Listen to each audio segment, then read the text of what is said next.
είπα πριν, πιστεύω στην ενεργό συμμετοχή των πολιτών και οι πολίτες πρέπει να συνειδητοποιήσουν ένα πράγμα, ότι η εξουσία είναι στα δικά τους χέρια. Δεν είναι εύκολο, είπα πριν για το ανακλητό, θα είναι από τα πρώτα νομοσχέδια που θα καταθέσω στη Βουλή. Δεν το θέλουν. Πολλές κομματικές ηγεσίες δεν τα θέλουν. Και οι βουλευτές δεν θα ήθελαν να είναι υπό τον έλεγχο των πολιτών. Είναι και αυτοί εκλεγμένοι. Θα ενημερώσω τους πολίτες. Και θέλω να δω ποιος βουλευτής θα έχει το θάρρος ή το θράσος να έρθει μπροστά σας μετά, να σας πει: εγώ απέρριψα αυτό το νομοσχέδιο, γιατί δεν ήθελα να σας δώσω αυτή την εξουσία να με ελέγχετε, ή εμένα ή τον πρόεδρο ή το οποιοδήποτε εκλεγμένο. Όταν θα εξαρτάται από εσάς θα επανεκλεγεί ή όχι. Αυτό είναι το ένα. Δεύτερο που θέλω να σας πω. Αυτό το λέω γιατί εάν οι πολίτες γίνουν ενεργοί και διεκδικητικοί, που πρέπει να γίνουν, και ο εκάστοτε πρόεδρος θα γίνει πιο παραγωγικός και η Βουλή θα γίνει πιο υπεύθυνη. Είναι η ανοχή μας που επιτρέπει κάποιες συμπεριφορές. Το δεύτερο που θέλω να πω.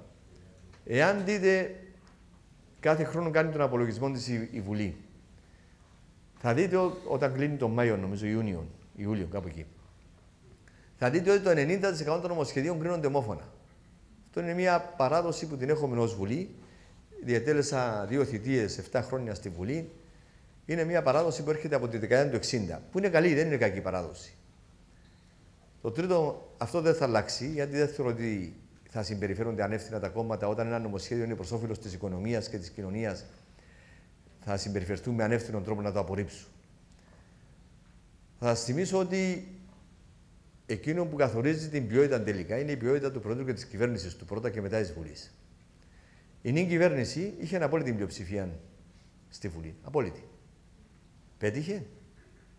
Απέτυχε. Επί Γλάφκου Κτηρίδη υπήρχε απόλυτη πλειοψηφία στη Βουλή. Πέτυχε.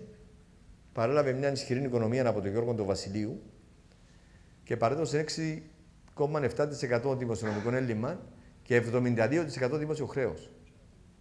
Ο Γιώργος ο Βασιλείου, ανεξάρτητα αν κάποιος διαφωνεί μαζί του ή συμφωνεί στο Κυπριακό, στα ζητήματα της οικονομίας όλοι το αναγνωρίζουν ότι έκανε εξαιρετική οικονομική πολιτική. Δεν είχε πλειοψηφία στη Βουλή. Πώς το πετύχε. Επί τάσης του Παπαδόπουλου υπήρχε απόλυτη πλειοψηφία και ήταν πετυχημένη.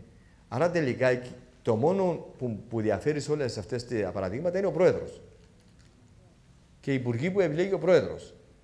Εάν ο πρόεδρος έχει επιλέξει σωστούς συνεργάτες και έχει σωστόν υπουργικό συμβούλιο, η Βουλή δεν μπορεί να απορρίπτει ωφέλιμα και χρήσιμα νομοσχέδια ελαφρά την καρδία. Και επαναλαμβάνω, η πρόθεση μου είναι να κρατώ πλήρως ενήμερους τους πολίτες και τους θέλω ενεργούς και με εξουσίες στους πολίτες.